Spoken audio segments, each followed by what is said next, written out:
Hello, here with my group, ipapakita namin yung flow ng enrollment sa LSPU. First is, yung student, pag nag-register siya sa admission portal, magsasabit siya ng requirements. Then yung requirements is, marireceive siya nung portal. Then yung document na sinend nung student sa admission portal is, isesend naman ng admission portal sa admission office. Then, yung mga requirements na sinend nung student is ibabalidate siya nung admission office. Then, if na-validated na yung mga requirements, sesend naman ng admission office yung entrance exam niya, yung schedule ng entrance exam niya. Then, yung schedule naman ng entrance exam niya is marireceive nung admission portal. Then, yung, yung schedule ng entrance exam nung student is makikita na niya sa kanyang portal. Then, proceed na siya sa admission exam.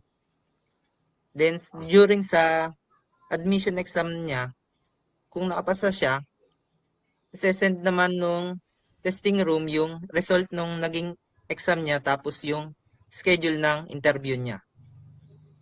Then, kapag na-receive na nung student yung exam ng yung result ng exam niya tapos yung schedule na interview niya is attend na siya Nare-recorded sa ng outbound. interview. Then, Yun o. during naman sa din interview, kung nakapasa siya, Nasa isesend nung nasa baba. testing room yung Lumabas ka na. result nung naging interview Nasa niya. bag ko. Then, Tapos yung yung cord din nasa upuan. next naman is yung medical schedule.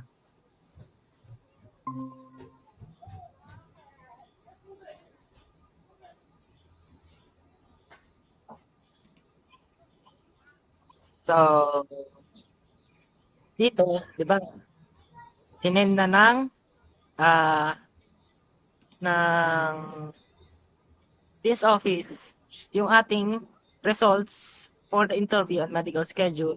Then, marireceive na niya yung ating, nung applicant, yung ating medical schedule. Then, pwede na siyang umattend sa medical. After niya umattend, pupunta siya sa university clinic. Doon, mag-exam siya. If pasado siya sa medical, sesend na nung university clinic yung ating result papuntang admission office. Then, pag na-receive na, check nila kung pasado o hindi. Pwede na nilang isend yung enrollment schedule sa ating applicant, which is pwede na tayong mag-submit ng enrollment requirements. Then, papasok yung requirements na yon sa this admission office. Oh. So, sa pag-submit naman ng enrollment requirements, pagka-submit natin yan, dediretso siya sa admission office. Pagpunta niya sa admission office, di marireceive nila yung enrollment requirements. Then, yun, ipaprocess yung enrollment and tatanungin nila yung personal email mo. Tapos, isesend nila yung institutional account na credentials na kailangan mo through email gamit yung personal email mo. Tapos, marireceive mo na yung mismong institutional account no na credentials. Tapos maglalagin ka sa yung institutional account. Then, pagka punta mo sa account, login sa institutional account, may validation na login, tapos hahanapin ito kung valid ito or hindi. So, kung valid ito, magbibigay siya ng login access sa atin. Pagpunta sa login access, ating ibabrowse ang ating COR, tapos kiklik natin ang COR tab. Tapos pagpunta sa